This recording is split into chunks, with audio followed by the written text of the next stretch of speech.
끝나고 야고보서 말씀이 시작됩니다. 야고보서는 책의 명칭 그대로 야고보가 쓴 편지 또 서신이죠. 야고보가 이 성경에 굉장히 많은데 그 중에 어떤 야고보입니까? 서신에 정확하게 나와 있지 않지만 학자들은 예수님의 동생이자 제자였던 이 야고보라고 추측합니다. 그럼 이 편지를 받는 사람들이 누구입니까? 1절 말씀 보실까요? 1절 말씀에 보시면 흩어져 있는 12지파라고 그랬습니다. 디아스포라, 즉 지역을 불문하고 흩어진 12지파, 이 하나님의 백성들을 이야기하고 있는 거죠. 그럼 그들이 왜 흩어졌을까요? 이 로마의 핍박과 그리스도인의 순교를 피하여 각자 자신의 처소에 흩어져서 그리스도를 믿기 위해서죠. 그들은 어떤 상황이든 또 어떤 환경이든 나는 주님을 따르겠습니다, 나는 예수 그리스도를 믿겠습니다 다짐하고 행동하고 또 흩어져 사는 사람들이죠. 그럼 오늘날에는 우리가 이 말씀을 어떻게 봐야 할까요? 그 당시에는 물론 흩어져 있는 12지파는요 로마의 통치 아래에 있는 유대인 그리스도인들을 이야기하고 있는 거죠. 그러나 오늘날은 어떻습니까? 이제는 인종을 불문하고 예수 그리스도를 또 그 이름을 믿는 모든 사람들이 하나님의 백성이고 흩어져 있는 12지파인 거죠. 그렇다면 우리들도 흩어져 있는 12지파 아닙니까? 코로나로 인하여 대면하지 못하고 각자의 자리에서 또 현장에서 또 유튜브로 또 각자의 가정에서 어떻게든 예수 그리스도를 붙잡기 위하여 씨름하고 있는 12지파인 거죠. 그렇다는 것은요, 오늘 이 편지는 그 당시 그리스도인들 뿐만 아니라 우리에게도 주시는 말씀이 되는 거겠죠. 그렇다면요, 오늘 이 말씀이 우리들의 말씀이 되기를 주님의 이름으로 소망합니다. 그럼 이 야고보가 그 당시의 그리스도인들 또 우리를 위하여 이 펜을 드는데 뭐라고 이야기하는가? 1절 말씀 보실까요? 하나님과 주 예수 그리스도의 종 야고보는 흩어져 있는 12지파에게 문안하노라 라고 말씀하고 있죠. 여러분, 예수 그리스도의 종 야고보라고 말씀합니다. 여러분, 야고보는요 아까 말씀드렸듯이 예수님의 동생이고 또 예수님의 제자 아닙니까? 여러분, 보통 사람 같으면요, 나로 말할 것 같으면 대 예수 그리스도의 형제요 또 예수 그리스도의 대사도로서 말할 것 같지 않습니까? 그런데 편지를 쓰는 본인 먼저 예수 그리스도의 종이 되었다고 소개하고 또 문안하고 있어요. 여러분, 종은 무엇입니까? 주인의 명령을 철저히 따르는 사람 아닙니까? 주인의 말을 기억하고 또 그 말에 따라 행동하는 사람 아닙니까? 오늘 말씀을 전하는 이 야고보가요 먼저 자신을 높이지 아니하고 예수의 종 되었다고 말씀하고 있어요. 사랑하는 여러분, 오늘 우리도 이 야고보를 따라 예수 그리스도의 종 되기를 주님의 이름으로 소망합니다. 오늘 말씀을 철저히 따르기를 원해요. 그럼 이 야고보가 우리들에게 어떤 주제로 이야기를 하고 있는가? 여러분, 2절 말씀 보실까요? 내 형제들아, 너희가 여러 가지 시험을 당하거든 온전히 어떻게 여기라고요? 기쁘게 여기라 라고 말씀하고 있어요. 여러분, 왜 그럴까요? 3절 말씀 보실까요? 이는 너희 믿음의 시련이 인내를 만들어내는 줄 너희가 알미라 라고 말씀하고 있습니다. 여러분, 그 당시에 얼마나 시험이 많았겠습니까? 이 로마의 핍박과 괴롭힘에 정말로 괴로웠을 거예요. 예수 믿기가. 이 유대인이라는 이유로 또 그리스도인이라는 이유로 차별받고 고통을 받았던 시기예요. 그러니까 사회적으로도 눌려있고 또 물질적으로도 눌려있고 하루하루 생계를 살아나가기가 어려운 상황인 거죠. 여러분, 뿐만 아니라 이 같은 이름의 야고보지만 세베대의 아들 야고보가 순교한 시기예요. 여러분, 옆에서 동고동락하고 이 먹고 자고 이 가족과 같았던 그 사람이 죽어나가요. 뭐 야고보뿐이겠습니까? 예수 믿는다는 이유로 죽게 되어지고 예수 믿는다는 이유로 갇히게 되어지고, 그런데 어떻게 기쁘게 여기겠습니까? 오늘 우리에게도요 예수 믿음에도 불구하고 다가오는 시련들이 있죠. 시험들이 있죠. 우리 성도님들을 보시면요, 크고 작게 시험을 겪고 있는 분들이 많은 것 같아요. 예수 믿어도 질병의 문제, 또 가정의 문제, 갑작스럽게 찾아오는 자녀의 문제, 직장의 문제, 대인관계의 문제, 그런 문제들로 씨름하고 있는 분들이 너무나도 많습니다. 그런데 그것을 어떻게 기쁘게 여깁니까? 여러분, 그렇지만 3절 말씀이요, 이는 너희 믿음의 시련이 인내를 만들어내는 줄 너희가 알미라 라고 말씀하고 있어요.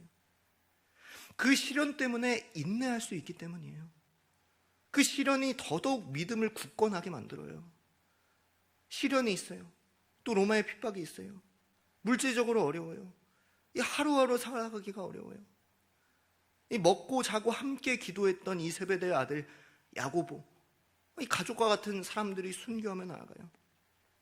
그렇다면 원래는 다 도망가야 되는 거 아닙니까? 나 더 이상 예수 못 믿겠다. 그런데 오히려 그들이 흩어져서 예수 그리스도를 더 굳건하게 믿게 되었어요. 인내하고 믿음이 더 굳건하게 되었어요. 그들이 천국에 가는 그날까지, 또 우리가 이 말씀을 받는 오늘날까지 오히려 핍박이 더 예수를 믿게 했고 더 전하게 했다는 거죠. 여러분, 시련이 없으면요, 단련이 되지 않습니다. 철이 용광로와 그 뜨거운 풀무불을 거쳐서 단단해지듯이, 정결하게 되듯이요, 시련이 우리의 믿음을요 더 단단하게 해주고 견고하게 해줘요. 그렇기 때문에 우리는 기뻐해야 되는 거죠. 이 인내와 단련이 우리를 온전히 하나님의 영광으로, 하나님의 나라로 인도해 준다는 것이죠.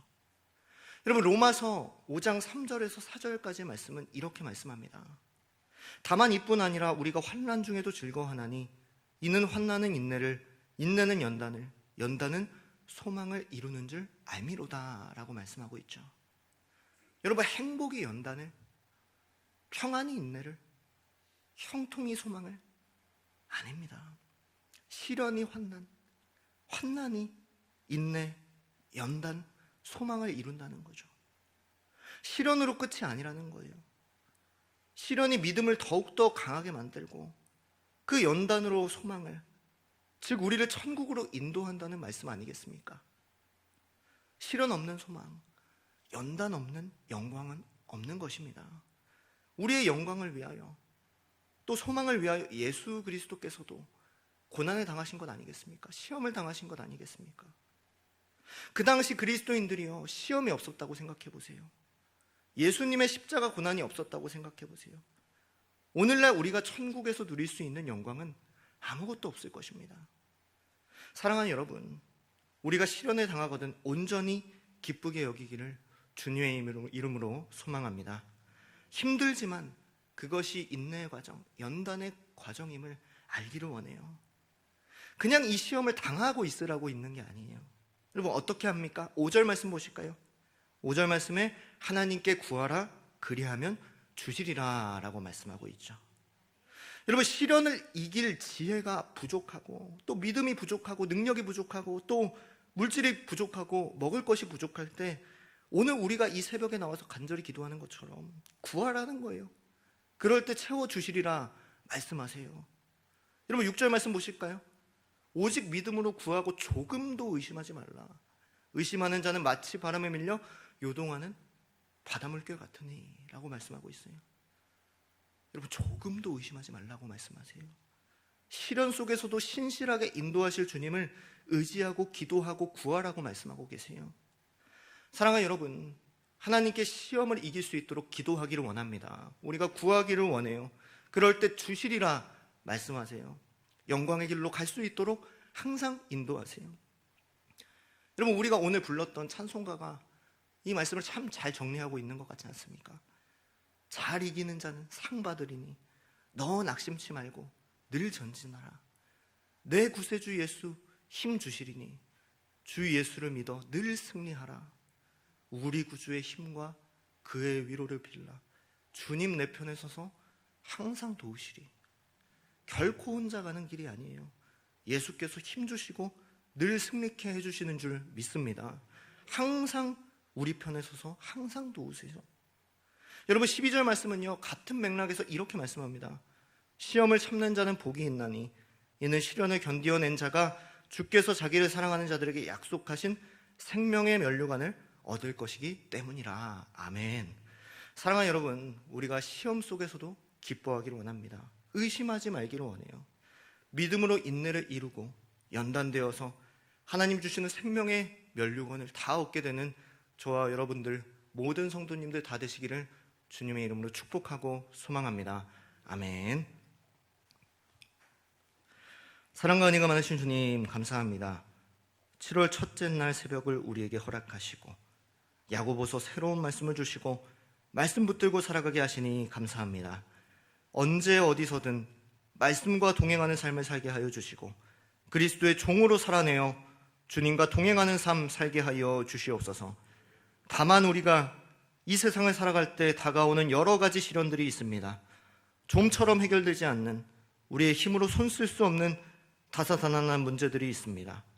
정말 어려운 일이지만 시련을 믿음으로 인내하게 하여 주시옵소서. 시련은 또 환난은 인내를, 인내는 연단을, 연단은 소망을 이루는 줄 알미로다 말씀하셨습니다. 환난을 인내로 이루는 신앙생활, 우리가 시련을 소망으로 이루는 믿음을 허락하여 주시옵소서. 하나님께 구하라 그리하면 주시리라. 오늘 주신 이 말씀 의지하여 새벽을 깨워 기도하오니 의심하지 않는 믿음을 허락하여 주시고 우리의 삶 가운데 채우시고 역사하여 주시옵소서. 주께서 주실 생명의 면류관을 바라보며 우리 곁에 서서 도우시는 주님을 바라보며 믿음으로 달려가는 승리하는 성도들 다 되게 하여 주시옵소서. 시련과 어려움 가운데서도 주의 것을 구별하여 드린 손길들이 있습니다. 감사 헌금 1,000번째로 드렸습니다. 주님께서 흠양하여 주시고 믿음으로 드렸으니 물질로 시험됨이나 어려움이 없게 하여 주시고 가정의 기도 제목들 가운데 함께하여 주시며 앞으로 더 귀한 것으로 하나님께 드리고 헌신할 수 있도록 복의 복을 더하여 주시옵소서. 이 시간 주의 말씀에 의지하여 새벽 가운데 구하며 기도하며 나아갑니다. 자신과 가정과 교회와 나라 민족을 위하여 다 못다한 기도 제목들까지 주여 한번 부르시고 기도하시도록 하겠습니다.